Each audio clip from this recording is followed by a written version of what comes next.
ये पूरी चर्चा देखना बहुत जरूरी है। किसी भी वेंचर को शुरू करने से पहले ये बातें जानना अनिवार्य है, वरना फेलियर लगभग तय है। ए स्ट्रेटेजिक स्काउट्स वेलकम। आज हम एक ऐसे कड़वे सच पर बात करेंगे जो शायद आपके बिजनेस को फेल होने से बचा सकता है। और हाँ, अगर आपको ऐसे ही बिजनेस फ्रेमवर्क्स पर डीप डाइव्स पसंद हैं तो इस चैनल को लाइक, शेयर और सब्सक्राइब करना बिल्कुल मत भूलिएगा। हाँ, मेरा प्रोडक्ट इतना अच्छा है कि लोग खुद आएंगे, मुझे मार्केटिंग की जरूरत ही नहीं है। सुना है ना ये, या शायद कभी खुद भी सोचा हो। पीटर थिल के हिसाब से ये सोचना ये किसी भी स्टार्टअप की सबसे महंगी, सबसे खतरनाक गलती हो सकती है। ये वो झूठ है जो हम खुद को बड़े आराम से सुनाते हैं। चलिए एक असली कहानी सुनाता हूं। बैंगलोर का एक ब्रिलियंट डेवलपर था। उसने छोटे दुकानदारों के लिए मतलब एकदम परफेक्ट अकाउंटिंग सॉफ्टवेयर बनाया। प्रोडक्ट नो डाउट शानदार था, लेकिन 3 साल बाद पता कितने यूजर्स थे? सिर्फ 200। और नतीजा, बिजनेस पूरी तरह से फेल हो गया। और सवाल यह है कि क्यों? जवाब बहुत सिंपल है। उसने अपना सारा ध्यान प्रोडक्ट पर लगाया, डिस्ट्रीब्यूशन पर जीरो। तो सवाल उठता है कि ये जो बनाने वाले लोग हैं, ये इंजीनियर्स, ये डेवलपर्स, इनको सेल्स से इतनी नफरत क्यों होती है? पीटर थिल इसे कहते हैं नर्ड्स वर्सेस सेल्समैन बायस। मतलब जो लोग चीजें बनाते हैं उन्हें अक्सर लगता है कि भाई प्रोडक्ट की क्वालिटी ही सब कुछ है, वही काफी है। वो ना परसुएशन और सेलिंग जैसी चीजों को बहुत कम आंकते हैं। लेकिन कड़वा सच ये है कि दुनिया चलती ही सेल्स पर है, बस इसे बड़े करीने से छुपाया जाता है। और इसीलिए थील का ये पॉइंट इतना पावरफुल है। आसपास देखो, अगर तुम्हें कोई सेल्स पर्सन नहीं दिख रहा तो सेल्स पर्सन तुम ही हो। मतलब साफ है। पहला कदम है इस डिनायल से बाहर आना। मानना पड़ेगा कि सेलिंग एक बहुत जरूरी स्किल है, और अच्छी बात यह है कि इसे सीखा जा सकता है। ठीक है, तो अगर सेलिंग इतनी जरूरी है तो इसे सही तरीके से करें कैसे? यहीं पर डिस्ट्रीब्यूशन का एक बड़ा ही सिंपल सा मैथ सामने आता है। देखिए, इसमें पहला मेट्रिक है CLV, यानी कस्टमर लाइफ टाइम वैल्यू। अब इसका मतलब क्या है? आसान भाषा में, एक कस्टमर अपनी पूरी लाइफ में, मतलब जब तक वो आपका कस्टमर है, आपको औसतन कितना नेट प्रॉफिट कमा कर देगा। और इसका दूसरा हिस्सा है CAC, यानी कस्टमर एक्विजिशन कॉस्ट। नाम से ही साफ है, एक नया कस्टमर लाने में, उसे एक्वायर करने में आपका औसतन कितना पैसा खर्च हुआ। और बस इन दोनों को मिला के ही बिजनेस का सबसे बड़ा, सबसे जरूरी एक गोल्डन रूल बनता है। CLV must be greater than CAC। मतलब एक कस्टमर से जो कमाई होगी वो हमेशा उसे लाने के खर्च से ज्यादा होनी चाहिए। अगर आप एक कस्टमर को लाने में 100 रुपये खर्च कर रहे हैं और उससे कमा सिर्फ 50 रहे हैं, तो बॉस वो बिजनेस सस्टेनेबल है ही नहीं। Simple as that. तो अब इस सिंपल से मैथ को दिमाग में रखकर पीटर थिल ने 4 मेन डिस्ट्रीब्यूशन चैनल्स बताए हैं। ये वो 4 मुख्य रास्ते हैं जिनसे कोई भी बिजनेस अपने कस्टमर्स तक पहुंच सकता है।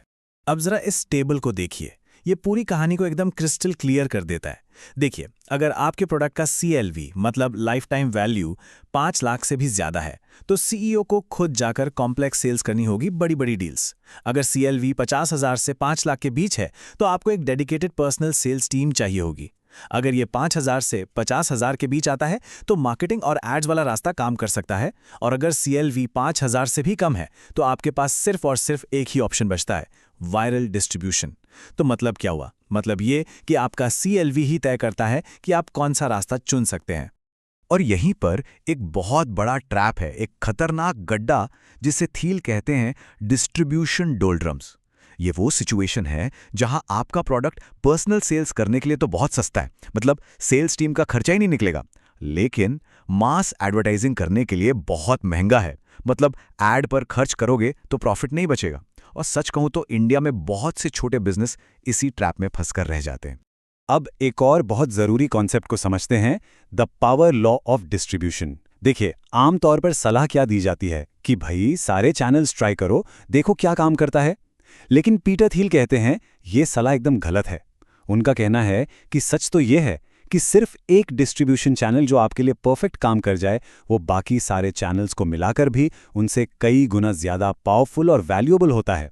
और थील का ये कोट इस बात को एकदम साफ कर देता है। अगर आप सिर्फ एक डिस्ट्रीब्यूशन चैनल को भी सक्सेसफुल बना लेते हैं तो आपका बिजनेस बहुत अच्छा चल पड़ेगा। लेकिन अगर आप कई चैनल्स ट्राई करते हैं और किसी एक में भी मास्टर नहीं बन पाते तो आप खत्म हो जाएंगे। मतलब साफ है, फोकस, सब कुछ छोड़कर सिर्फ एक चैनल को मास्टर करना है। तो फिर एक्शन प्लान क्या होना चाहिए? एकदम सिंपल, 4 स्टेप्स। स्टेप 1, अपना CLV कैलकुलेट करिए। स्टेप 2, उस CLV के आधार पर आपके लिए नेचुरल चैनल कौन सा है, उसे पहचानिए। स्टेप 3, सिर्फ और सिर्फ एक चैनल चुनिए और उसे मास्टर करने पर अपना पूरा फोकस लगा दीजिए। और स्टेप 4, एक छोटा सा एक्सपेरिमेंट रन करके ये देख लीजिए कि आपका CAC आपके CLV से कम आ रहा है या नहीं। बस। और दोस्तों, इसी के साथ हमारी 0 to 1 सीरीज का ये सफर यहीं पर पूरा होता है। ये हमारा आखिरी एक्सप्लेनर था। हमने सीक्रेट से शुरुआत की थी, फिर लास्ट मूवर एडवांटेज को समझा, एक मजबूत फाउंडेशन की अहमियत पर बात की, और आज हमने डिस्ट्रीब्यूशन के इस कड़वे लेकिन जरूरी सच को जाना। तो इस पूरी बातचीत का निचोड़ क्या है? फाइनल टेक अवे वो ये है कि एक बेहतरीन प्रोडक्ट बनाना काफ़ी नहीं है, बिल्कुल काफ़ी नहीं है। डिस्ट्रीब्यूशन को डे 1 से डिज़ाइन करना पड़ता है। इसका मैथ सिंपल है, CLV को CAC से ज़्यादा होना चाहिए और इसका फोकस सिर्फ एक पावरफुल चैनल को मास्टर करना है। तो अब आगे क्या? ये सफ़र यहाँ ख़त्म नहीं होता। हमारी अगली सीरीज़ होने वाली है बिजनेस की मजबूत नींव के टाइमलेस प्रिंसिपल्स पर। तो हमारे साथ जुड़े रहिएगा।